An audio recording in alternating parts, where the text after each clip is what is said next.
Ruby Franke is a raging narcissist, and the new documentary proves it. Oh yeah, Devil in the Family, The Fall of Ruby Franke, it has all but given us all the evidence that we need that Ruby Franke was a raging narcissist, but not just any narcissist. I think she was a communal narcissist and probably a psychopath. So let's talk about it. First, it's probably more helpful for you to understand what a communal narcissist is. Because you see, this is not just a regular narcissist. Oh no, this is a nuclear narcissist. And when you look at the signs and symptoms of a communal narcissist, wow, does Ruby fit literally all of them? Pause to read if you want to. Communal narcissists need a stage. They need an audience. It's not good enough for them to just have a couple people in their family that worship them. They want the public to constantly acknowledge what a good, wonderful, awesome person they are. And they will hurt and destroy anyone in their way for them to get that supply. Communal narcissists are not new. You've seen them at the head of every single major cult movement and event. Jim Jones, perfect stereotype. But we actually see a lot of women who end up like this, like Jody Hildebrandt, who I would absolutely label a communal narcissist, and even a ye old favorite Teal Swan. But anyway, old Ruby here was definitely a communal narcissist, and here is why I think that, based on evidence from this new documentary that's on Hulu or Disney/Star. Let's just start with the easy stuff. Ruby needed a huge supply of praise. They say in this documentary over and over again, literally both of her children that are in the documentary says it, her neighbors say it, and her husband says it as well, that she needed to be seen publicly by a lot of people as a good mother. And that seen word is important. She needed to be seen as a good mother. She didn't need to be a good mother. She needed to be seen publicly as a good mother. Now, staying on the easy level, let's move on to number 2, the speed of Ruby's relationships. She met and married her husband within the same year. Within 1 year. She was on a mission. She wanted a husband. She had 5 guys on the go. She was going to pick one of them. What a lucky bastard. And the same thing with Judy, which, by the way, girlies, they were bumping donuts. 100% they were bumping donuts. But this relationship with Jody happened so fast. Like, basically within the first year of knowing Jody, Jody was living in Ruby's home with her husband and her family.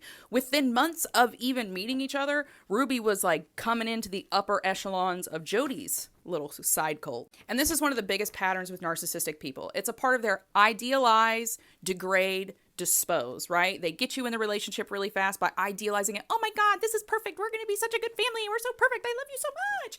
And then inside of the relationship, they degrade you to get your self-esteem low. And then if you don't put up with that, they dispose of you and they don't care what happens to you. And this disposal of people is number 3. Really big one. We see this over and over again in the documentary. They talk about how cold she was when she disposed of people. Like one day she just basically told her husband, get out of the house. Don't talk to the children anymore. And then she did the same thing with her daughter, which the neighbors were like, yeah, it was crazy. It was like she was out on the lawn and was just like, you don't live here anymore. Get out. Nut. This is what narcissistic people do. Once they are done with you, once they don't see you as having a purpose, because narcissists and psychopaths objectify the people around them. If you no longer have a role to play as that object, then bye. They just throw you in the trash. What is this, number 4? Ruby here, Miss Ruby, is a pathological liar, which every narcissist is a pathological liar. What is pathological lying? It's lying to make oneself look better, which is basically what her entire life was, right? She tells lies about herself so that people think she's great. She forces her family to perform, aka lie on camera about what's going on in order to get that praise for herself on camera. She's constantly lying to make herself look better. And what's really interesting to me is she and her husband actually do it together. Yeah, in the documentary, Mr. Big Brain over here catches himself in a lie because he says, we were courting, trying to make it sound like they're these really good, upright Mormons who were really doing the right thing. But then he says, and while we were courting, I went into her bedroom and went into her closet and took a picture of this big chart that she had that was basically judging all 5 men that she was dating against each other. Honey, if you were doing Mormon courting, why were you in her bedroom? That's not Mormon courting. Y'all was banging. You were banging. This is what I'm talking about. The pathological lies to make themselves look better, to make themselves look like they were these good Mormons always living inside of these Mormon. Never. These were 2 bad people from the beginning. Now let's talk about Miss Ruby's delusions of grandeur, which is one of the core clinical traits of narcissism, delusions of grandeur. It does not get any more grandiose than thinking every pea-brained idea that you have as a sicko, okay, as an abuser, is God's will. Literally, her, Jody, and the husband, over and over and over again through this documentary, they all say, we thought that God chose us special. We were specially chosen by God to heal the world. They think they are so important and so special in the 8 billion people on this planet that God alone is speaking to them. When really that's happening is all it is they are empathyless abusers who have figured out that it's real easy in the Mormon community to say that the bad abusive thing you want to do is God's idea. It was God's will because I'm so special that God puts his will in my head. And it just so happens God's will is to tape my child to a bed with cayenne pepper in his wounds. She has 0 empathy. So I don't know what number that is now, but there you go. No empathy.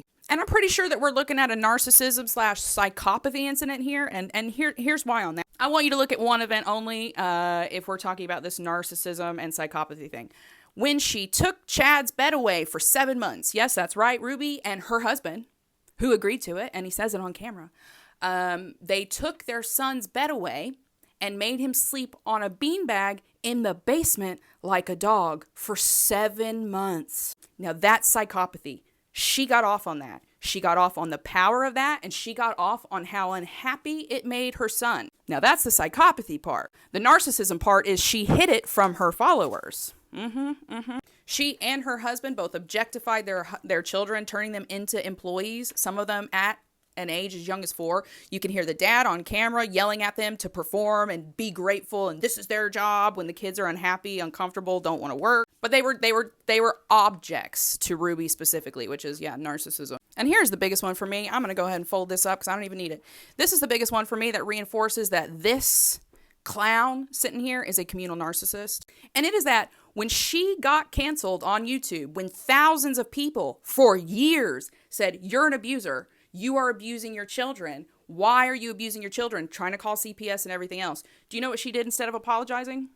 She doubled down. She refused to apologize. She refused to say, maybe starving my children and making them like sleep on a bathroom floor and be taped to beds is not good. Maybe I'm the problem. No.